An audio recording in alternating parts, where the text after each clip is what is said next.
सुश्री देवी प्रति केवल आली नुहे समग्र ओडिशा रे स्वतंत्र सम्मान रही। केन्द्रापड़ा जिला आली अंचलर विरल व्यक्तित्व राजमाता सुश्री देवी प्रथम श्राद्धवार्षिक अवसर में सुश्री देवी महिला महाविद्यालय सम्मुख में स्मृति श्रद्धांजलि सभा महासमारोह अनुष्ठित हो जाइछि।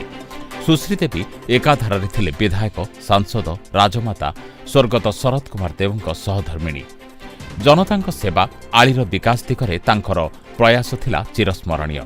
आज तांकर स्मृतिचारण सभारे जोग देइथिले केन्द्रापड़ा विधायक गणेश्वर बेहेरा, राजनगर विधायक ध्रुवचरण साहू, पूर्वतन विधायक अंशुमान महांती, पाटकुरा विधायक अरविंद महापात्र, पूर्वतन विधायक तथा मंत्री अतनु सब्यसाची नायक।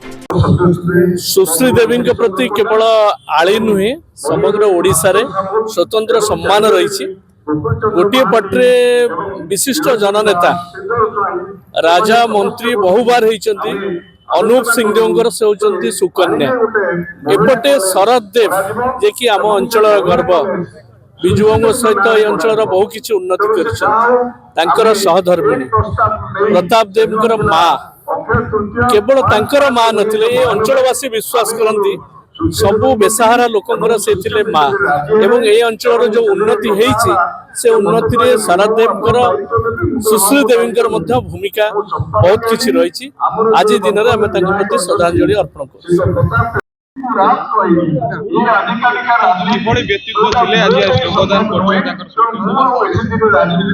विरल राजनेता जहाँ पाखे बाटी मनस्कता थिला, जहाँ पाखे दृढ़ता थिला, जहाँ पाखे लोक भल पाइबा गोटे मानसिकता बेस ईर्षणीय मानसिकता थी से स्मरणीय। से प्रतिनिधि थिले, नेता भी थिले, सब प्रतिनिधि नेता नुह किंतु से थिले प्रतिनिधि, जन लोकप्रिय प्रतिनिधि, जन नेता, जने टाणुआ नेता।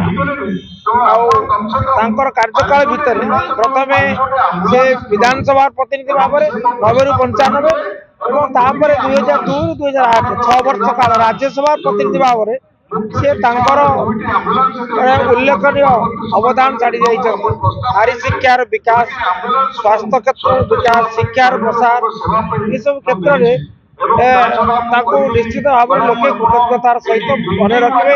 आप देखुं जो छेड़ा सुश्री देवी महाविद्यालय उद्यम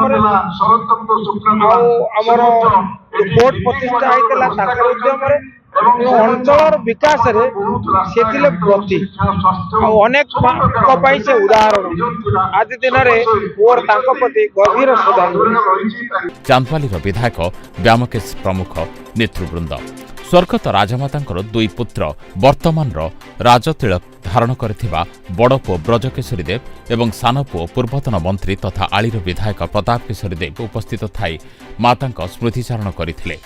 एसहित आली पंचायत समिति अध्यक्ष मनोरंजन सामल, जिला परिषद भीष्म महांती समेत वरेण्य अतिथि भाव जोग देइथिबा समस्त अध्यक्ष, राजनेता, सरपंच, समिति सभ्य, बुद्धिजीवी, मान्यगण्य व्यक्ति जोगदे स्वर्गत आत्मांकर स्मृतिचारण करथिले। आलीरू अभय कुमार सुतारଙ୍କ रिपोर्ट, स्वस्तिक न्यूज।